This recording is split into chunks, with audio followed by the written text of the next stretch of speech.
mas el Dios de toda gracia, que nos llamó a su gloria eterna en Jesucristo. Nos llamó a santificarnos para poder entrar a su gloria eterna. El propósito que Dios tiene es santificarnos, es que seamos como Él, es que vayamos dejando el pecado a un lado, es que vayamos deshaciéndonos de aquel viejo hombre, hasta que llegue un momento, como dijo Pablo, ya no vivo yo, mas Cristo vive en mí. Aquel que puede entender esto se va a dar cuenta que es un llamamiento superior. Es bueno predicar el Evangelio, es un deleite hacerlo, pero dice claramente, Dios constituyó a unos evangelistas para eso y los capacitó, y los preparó y los facultó. ¿Son todos evangelistas? No. ¿Son todos pastores? No. ¿Son todos maestros? Tampoco. Y Pablo pone acertadamente el ejemplo del cuerpo. No puede decirle el ojo a la nariz, no me sirves, porque no haces lo que yo. Ni la nariz le puede decir al oído, no haces lo que yo, no hueles, tú no sirves para... No. Cada uno tiene su función dentro del cuerpo y dice que somos el cuerpo de Cristo. Cada uno tiene una función. Lo importante aquí es que nosotros pidamos a Dios, Señor, ¿qué hago dentro del cuerpo? A veces hasta la más mínima tarea para la que el Señor nos puso. Ya es un privilegio, aunque sea lo más mínimo. El Señor dijo que hicieras nada más eso haz. Y cuando lo hagas, no te exaltes. Si te puso de evangelista, no digas, ay, por mí se convirtieron. No, al contrario. Decir, a final de cuentas, siervos inútiles somos, porque lo que debimos de hacer, hicimos. Y no hicimos otra cosa más que lo que nos fue mandado. Siervos inútiles somos. Pero para eso Dios constituyó a unos evangelistas. Si no, ¿qué caso tiene constituir evangelistas si todos vamos a andar por todo el mundo? ¿Para qué constituiría pastores, maestros? ¿Para qué? Para eso constituyó también apóstoles. Apóstol quiere decir enviado. Vuelvo a repetirlo. ¿Sí? ¿A qué nos llamó entonces? Que quede claro. A santificación. A eso nos llamó el Señor. A ser como Cristo, a ser como su Hijo. Vamos a seguir y casi terminar al Gálatas 5:13. Porque vosotros, hermanos, a libertad fuiste llamados. Nos llamó a ser libres.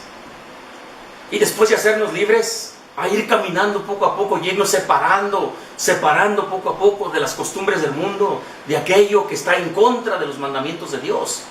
A eso nos llamó, a santificarnos. Y en ese camino podemos encontrarnos con personas y vamos a hablarles del Evangelio de Cristo, del amor que Él tuvo para con nosotros, de la obra magnífica que Él hizo con su muerte, con su resurrección. Las palabras que habló en la vida, eso es un deleite, no es una obligación, ni es un mandato. Eso es un placer hablar de la palabra de Dios. Dice claramente que la palabra es como la miel del panal. Tenemos que nosotros entenderlo de esa manera. No es una carga, no es una coacción. Es un placer, una satisfacción. Para Pablo era más allá, es una necesidad que yo tengo. No estoy a gusto si no predico el Evangelio. Pero Él fue puesto para eso. Y terminamos con Romanos 1:6. Entre los cuales estáis vosotros también llamados a ser de Jesucristo. Fuimos llamados a ser de Jesucristo. ¿Acaso hay por ahí algún intermedio de decir, pero necesitas, como a veces se ponen en las campañas, Zacatecas para Cristo, México para Cristo?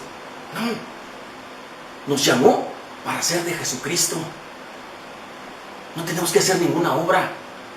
Y lo que hacemos, Dios ya lo preparó de antemano, dice allí en Filipenses, porque Dios preparó de antemano las obras para que anduviésemos nosotros en ellas. Y vuelvo a repetir para que no se malentienda, no es que no se deba predicar el Evangelio, pero cada quien debe llevar a cabo su papel, su función para el que Dios lo llamó. Pero tanto evangelista como maestro, como pastor, Dios los llamó a ser santos, porque sin santidad nadie verá al Señor. Y con esto termino. Con esto termina este mensaje. Espero que haya quedado claro. Que se nos quite el predicar el Evangelio como una carga. Predicar el Evangelio cuando se nos demanda razón, cuando se nos pide que nosotros hablemos, hagámoslo con alegría, con gozo, porque es un privilegio que Dios nos dio. Predicar el Evangelio no es una obligación, no es un deber, es un placer, es un deleite.